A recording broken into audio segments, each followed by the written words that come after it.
Bismillahirrahmanirrahim. Assalamualaikum warahmatullahi wabarakatuh. Kembali lagi dengan saya Yola Fatmasari dengan NPM 202151503. Pada video pembelajaran kali ini, saya akan membahas mengenai artikel, yaitu dengan tema hakikat perencanaan pembelajaran matematika. Video ini merupakan pemenuhan tugas untuk mata kuliah perencanaan pembelajaran matematika dengan dosen pengampu Bapak Dedi Nur Jamil. Langsung saja kita masuk ke pembahasan mengenai artikel.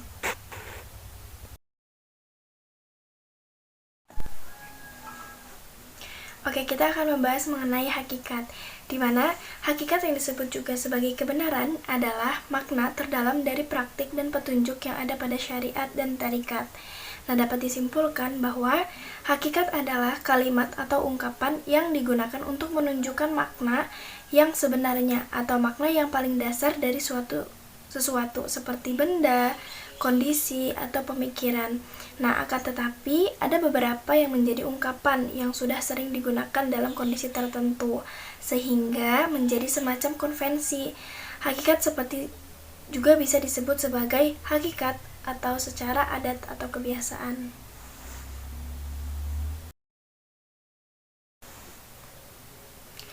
Yang kedua di sini ada perencanaan.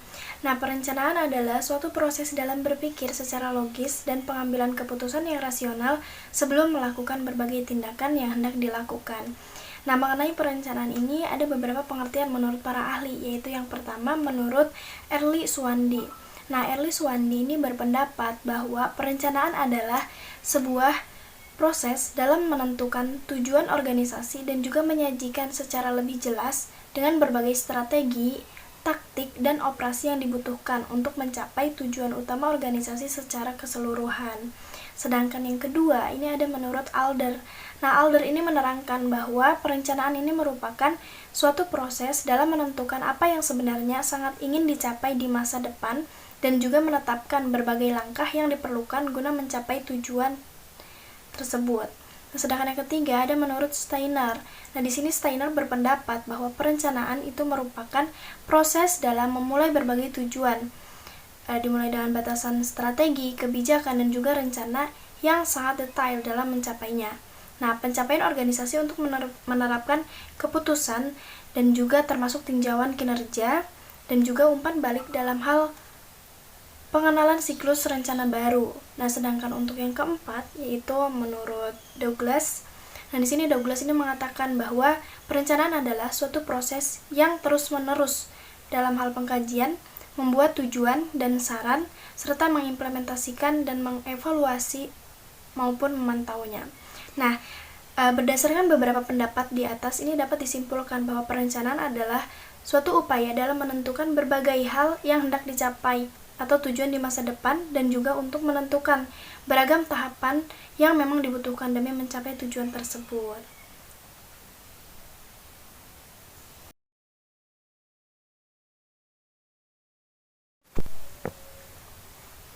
Baik, selanjutnya kita akan membahas mengenai pembelajaran. Nah, pembelajaran adalah proses interaksi peserta didik dengan pendidik dan sumber belajar pada suatu lingkungan belajar.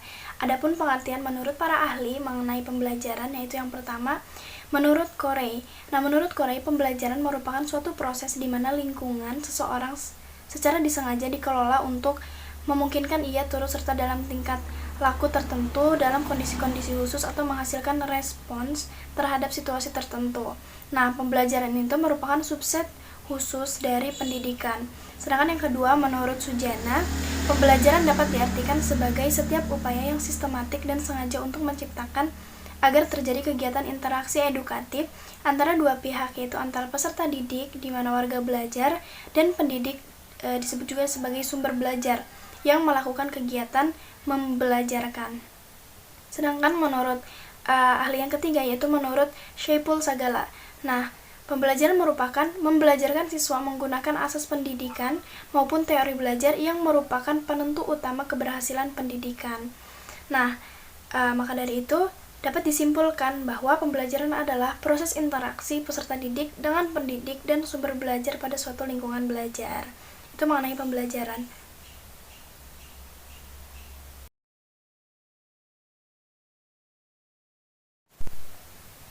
Baik, selanjutnya adalah mengenai matematika.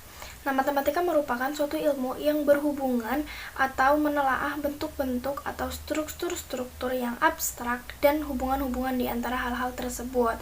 Nah, adapun pengertian menurut ahli mengenai matematika ini, yang pertama menurut Sujadi. Nah, menurut Sujadi, pengertian matematika di sini itu ada 5, yaitu yang pertama, matematika adalah cabang ilmu pengetahuan eksak dan terorganisir secara sistematik. Sedangkan yang kedua, matematika adalah pengetahuan tentang bilangan dan kalkulasi. Yang ketiga, matematika adalah pengetahuan tentang penalaran logis dan berhubungan dengan bilangan.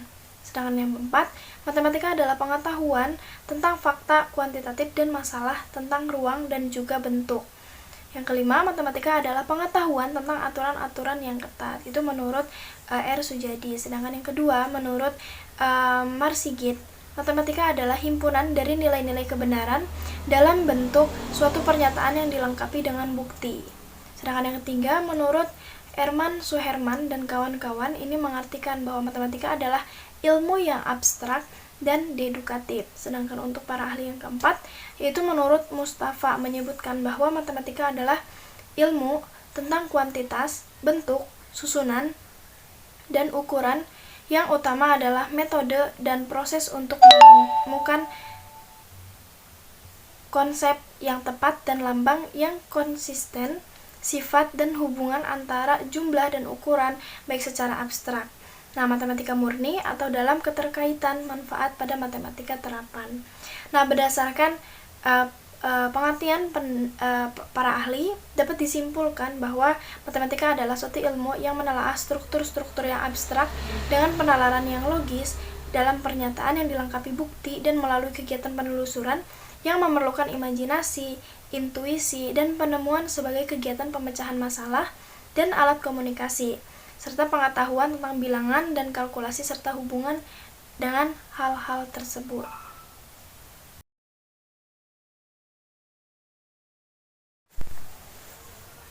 Selanjutnya adalah mengenai pembelajaran matematika. Pembelajaran matematika adalah proses interaksi antara guru dan siswa yang melibatkan pengembangan pola pikir dan mengolah logika pada suatu lingkungan belajar yang sengaja diciptakan oleh guru dengan berbagai metode agar program belajar matematika tumbuh dan berkembang secara optimal dan siswa juga dapat melakukan kegiatan belajar secara efektif dan juga efisien. Untuk pengertian pembelajaran matematika di sini ada menurut para ahli, yaitu yang pertama menurut Sofiawati pada tahun 2011. Nah, menurut beliau, pembelajaran matematika adalah usaha sadar guru untuk membentuk watak, peradaban, dan meningkatkan mutu kehidupan peserta didik, serta membantu siswa dalam belajar matematika agar tercipta komunikasi matematika yang baik, sehingga matematika itu lebih mudah dipelajari dan juga lebih menarik. Nah, sedangkan yang kedua, menurut Herman Hudoyono pada tahun 2000, pembelajaran matematika adalah belajar tentang konsep dan struktur matematika yang terdapat dalam materi yang dipelajari, serta mencari hubungan antara konsep dan struktur matematika di dalamnya. Sedangkan yang ketiga, menurut Herman Suherman tahun 2003, pembelajaran matematika ini merupakan proses pembelajaran yang melibatkan siswa secara aktif mengonstruksi pengetahuan matematika. Nah, dapat disimpulkan berdasarkan pengertian menurut para ahli bahwa pembelajaran matematika adalah proses aktif dan konstruktif sehingga siswa mencoba menyelesaikan masalah yang ada sekaligus menjadi penerima atau sumber dipelajari serta mencari hubungan antara konsep dan struktur matematika yang ada di dalamnya.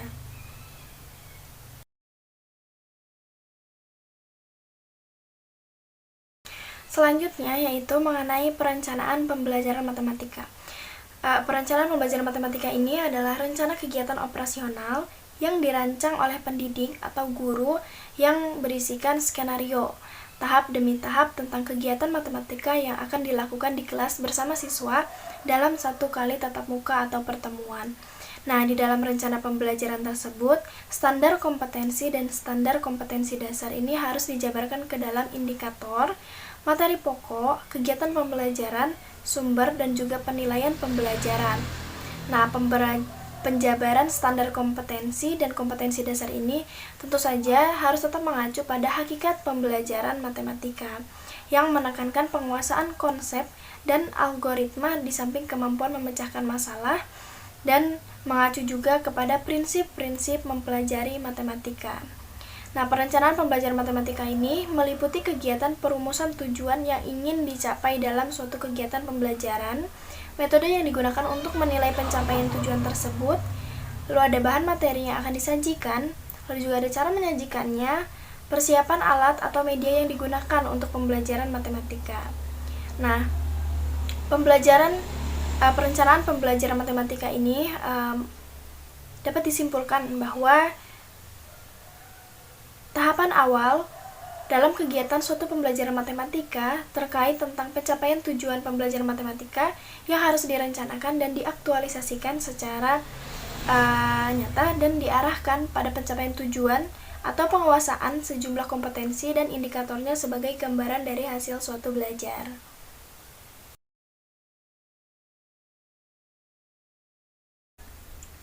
Baik, selanjutnya yaitu indikator pembelajaran atau indikator pendidikan. Nah, indikator pembelajaran atau indikator pendidikan adalah penjabaran secara keseluruhan dari kompetensi dasar, di mana penjabaran ini menunjukkan respon yang diberikan peserta didik terkait dengan kegiatan pembelajaran yang telah dilakukan oleh pendidik. Nah, indikator ini dikembangkan sesuai dengan karakteristik peserta didik, mata pelajaran, satuan pendidikan, potensi daerah, dan dirumuskan dalam kata kerja operasional yang terukur dan juga dapat diobservasi. Nah, indikator ini digunakan sebagai dasar untuk menyusun alat penilaian. Nah, indikator pendidikan adalah merupakan kompetensi dasar secara spesifik yang dapat dijadikan tolak ukur sejauh mana penguasaan siswa terhadap suatu pokok bahasan atau mata pelajaran tertentu. Sedangkan indikator pembelajaran matematika ini merupakan perilaku yang dapat diukur atau diobservasi untuk menunjukkan ketercapaian kompetensi dasar atau KD tertentu yang menjadi acuan penilaian mata pelajaran matematika. Nah, ada 3 jenis indikator dalam menentukan perumusan indikator pencapaian kompetensi atau IPK untuk modul. Nah, klasifikasi indikator yang pertama ini yaitu ada indikator pendukung, indikator kunci, dan juga indikator pengayaan. Selanjutnya ada langkah-langkah penyusunan perencanaan pembelajaran matematika. Di antaranya itu yang pertama ada merumuskan tujuan khusus. Nah, dalam merancang pembelajaran, tugas pertama dari seorang guru adalah merumuskan tujuan pembelajaran khusus beserta materi pelajarannya. Nah, sebab tujuan umum ini dari pembelajaran sudah dirumuskan oleh para pengembang kurikulum. Sedangkan yang kedua itu ada pengalaman belajar, yaitu memilih pengalaman belajar yang harus dilakukan siswa sesuai dengan tujuan pembelajaran. Nah, belajar ini bukan hanya sekedar mencatat dan juga menghafal, akan tetapi sebagai proses berpengalaman. Oleh karena itu, siswa harus didorong melakukan kegiatan tertentu. Sedangkan yang ketiga yaitu kegiatan belajar mengajar. Dalam menentukan kegiatan belajar mengajar yang sesuai, pada dasarnya kita dapat merancang melalui pendekatan kelompok atau pendekatan individual. Sedangkan yang keempat, ini orang-orang yang terlibat. Maksudnya apa? Perencanaan pembelajaran dengan pendekatan sistem juga bertanggung jawab dalam menentukan orang yang membantu dalam proses pembelajaran. Nah, orang-orang yang terlibat dalam proses pembelajaran ini khususnya yang berperan sebagai sumber belajar meliputi instruktur atau guru dan juga tenaga profesional. Sedangkan yang kelima ini ada bahan dan alat. Nah, penyeleksian bahan dan alat juga merupakan bagian dari sistem perencanaan pembelajaran. Nah, penentuan bahan dan alat ini dapat mempertimbangkan hal-hal sebagai berikut. Nah, yang pertama ada keberagaman kemampuan intelektual siswa. Yang kedua ada jumlah dan keragaman tujuan pembelajaran khusus yang harus dicapai siswa. Yang ketiga ada tipe-tipe media yang diproduksi dan digunakan secara khusus. Yang keempat ada berbagai alternatif pengalaman belajar untuk mencapai tujuan pembelajaran. Yang kelima ada bahan dan alat yang dimanfaatkan. Yang keenam ada fasilitas fisik yang tersedia. Untuk yang keenam ada fasilitas fisik. Nah, fasilitas fisik ini meliputi ruang kelas, pusat media, laboratorium, atau ruangan untuk kelas berukuran besar semacam aula. Nah, guru dan siswa akan bekerja sama menggunakan bahan pelajaran, memanfaatkan alat, berdiskusi, dan juga sebagainya. Yang ketujuh, ini ada perencanaan evaluasi dan pengembangan. Nah, melalui evaluasi, kita dapat melihat keberhasilan pengelolaan pembelajaran dan keberhasilan siswa dalam mencapai tujuan pembelajaran. Nah, manakala berdasarkan evaluasi, seluruh elemen telah tersedia dengan lengkap, maka kita dapat menentukan tahapan berikutnya.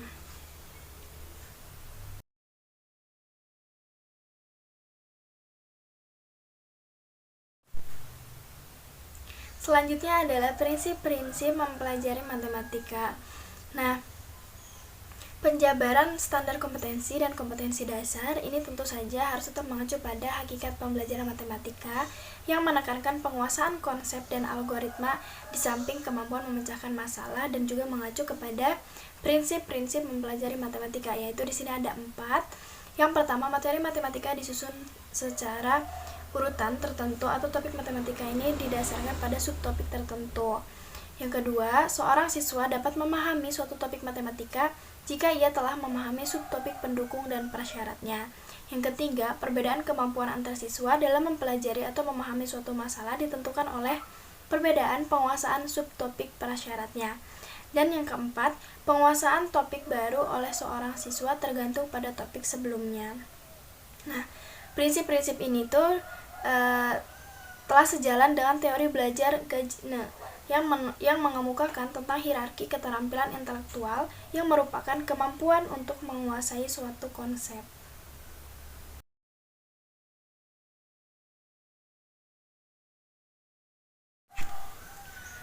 Selanjutnya adalah ciri-ciri pembelajaran matematika.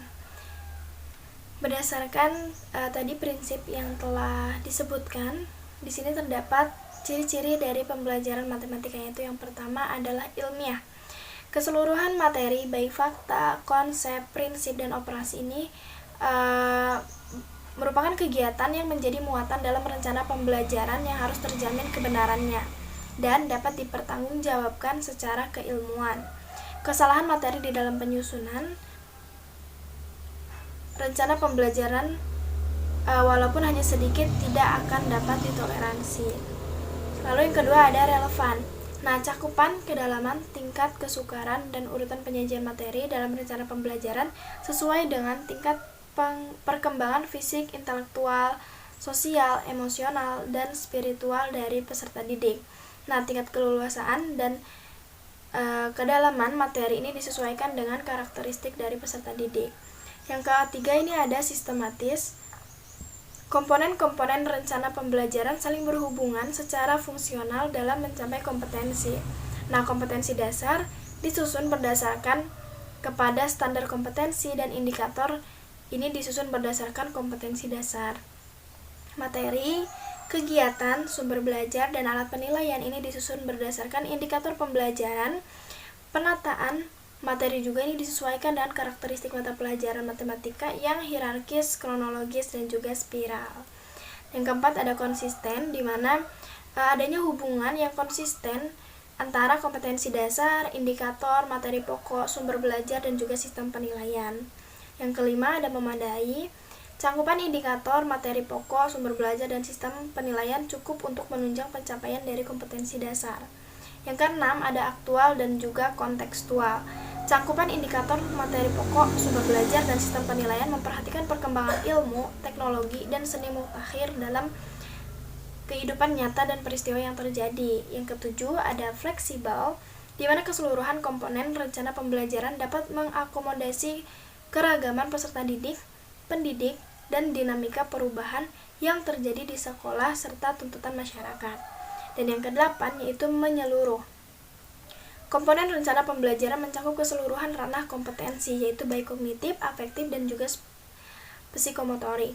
Nah, ranah kognitif ini akan meliputi tingkat perkembangan intelektual atau pengetahuan siswa. Ranah afektif ini meliputi tingkat aktivitas, sikap, minat, dan juga motivasi siswa. Sedangkan ranah psikomotorik ini meliputi kemampuan psikomotor gerak siswa, misalnya seperti melukis, membuat alat peraga, dan juga yang lainnya. Nah, berdasarkan hal tersebut, maka rencana pembelajaran yang sesuai dengan ciri-ciri di atas, kita sebagai guru harus mampu mengenali karakteristik siswa, kondisi sekolah, dan juga lingkungannya.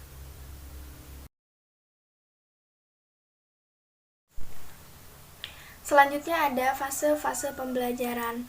Nah, fase-fase pembelajaran ini ada dua teori, yaitu yang pertama ada menurut Van Hill dan ada yang menurut Jajner. Nah, menurut Van Hill ini fase-fase perencanaan pembelajaran matematika ini merupakan salah satu teori belajar aliran kognitif yang menjelaskan mengenai tahapan berpikir siswa dalam pembelajaran matematika, khususnya pada materi geometri, yang terdiri dari 5 tahapan berpikir yang terlaksana dalam fase-fase pengajaran, yaitu ada fase informasi, fase orientasi langsung, fase penjelasan, fase orientasi, dan juga fase dari integrasi. Itu menurut teori Van Hill. Sedangkan menurut teori Gajner, fase-fase pembelajaran itu ada 4, yaitu yang pertama ada fase pengenalan atau apprehending phase, di mana fase ini merupakan memperhatikan stimulus tertentu, kemudian menangkap artinya dan memahami stimulus tersebut untuk kemudian ditafsirkan sendiri dengan berbagai cara. Yang kedua ada fase perolehan atau acquisition phase, di mana fase ini tuh siswa memperoleh pengetahuan baru dengan menghubungkan informasi yang diterima dengan pengetahuan sebelumnya. Lalu yang ketiga ada fase penyimpanan atau storage phase. Fase storage atau retention ini yaitu fase penyimpanan informasi. Ada informasi yang disimpan dalam jangka pendek dan juga ada informasi yang disimpan dalam jangka panjang.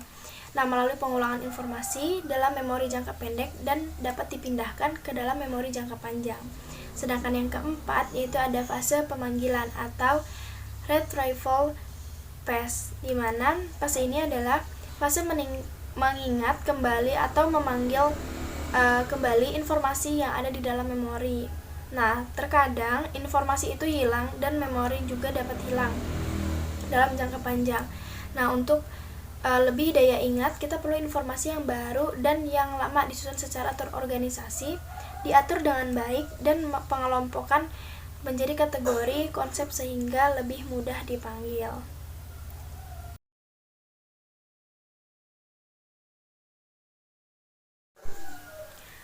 Selanjutnya adalah karakteristik matematika.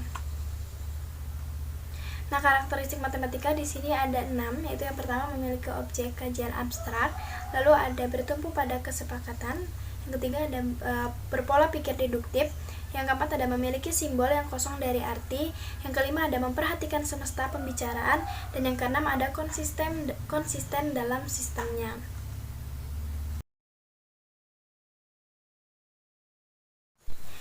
Selanjutnya ada karakteristik perencanaan pembelajaran. Nah, di sini yang pertama itu ada signifikan. Nah, tingkat signifikan tergantung pada kegunaan sosial dari tujuan pendidikan yang diajukan. Nah, dalam mencapai tujuan ini, pengambilan keputusan perlu mempunyai garis pembimbing yang jelas dan mengajukan kriteria evaluasi. Yang kedua ada feasibilitas. Nah, feasibilitas ini perlu dipertimbangkan dalam perencanaan pengajaran. Nah, salah satu faktor penentu adalah otoritas politikal yang memadai, sebab dengan itu feasibilitas teknik dan estimasi biaya serta aspek-aspek perencanaan dapat dibuat dalam pertimbangan yang realistik. Yang ketiga ada relevansi, di mana konsep ini berkaitan dengan jaminan bahwa perencanaan pengajaran memungkinkan penyelesaian persoalan secara lebih spesifik pada waktu yang tepat agar dapat dicapai tujuan spesifik yang optimal.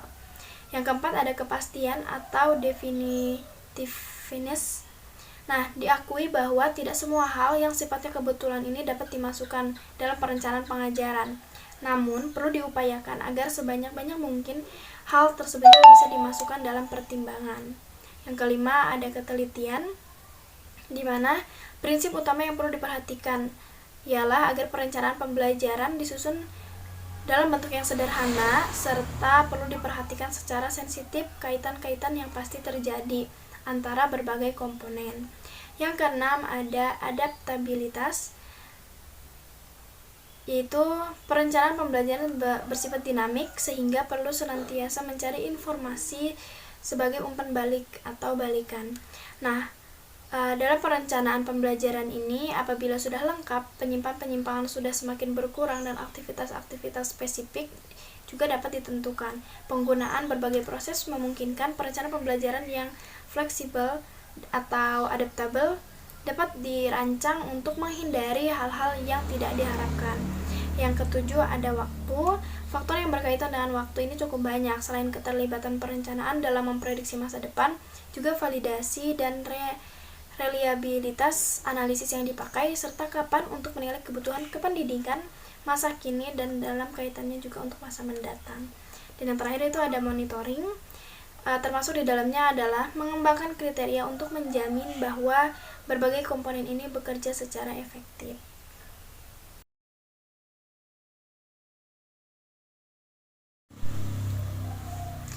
Oke, yang terakhir itu ada manfaat perencanaan pembelajaran. Nah, yang pertama di sini ada melalui proses perencanaan yang matang, maka akan terhindar dari keberhasilan yang bersifat untung-untungan. Artinya, perencanaan yang matang dan akurat maka akan mampu memprediksi seberapa besar keberhasilan yang dapat dicapai. Yang kedua, yaitu sebagai alat untuk memecahkan masalah. Guru yang melakukan perencanaan yang baik akan dapat memprediksi kesulitan apa yang akan dihadapi oleh siswa dalam mempelajari materi pelajaran tertentu. Dengan perencanaan yang matang, guru akan mudah mengantisipasi berbagai masalah yang mungkin timbul. Yang ketiga, untuk memanfaatkan berbagai sumber belajar yang tepat. Nah, seiring dengan perkembangan dan kemajuan ilmu pengetahuan dan teknologi, maka saat ini banyak sumber-sumber belajar yang mengandung berbagai informasi. Dengan demikian, siswa akan menghadapkan pada kesulitan belajar memilih sumber belajar mana yang dianggap cocok untuk tujuan pembelajaran. Nah, dalam hal inilah perencanaan yang matang ini diperlukan. Serta yang keempat, ada perencanaan akan dapat membuat pembelajaran berlangsung secara sistematis. Artinya, proses pembelajaran tidak akan berlangsung seadanya, akan tetapi juga berlangsung secara terarah dan juga terorganisir. Dan demikian, untuk dapat menggunakan waktu seefektif mungkin untuk keberhasilan dari proses suatu pembelajaran.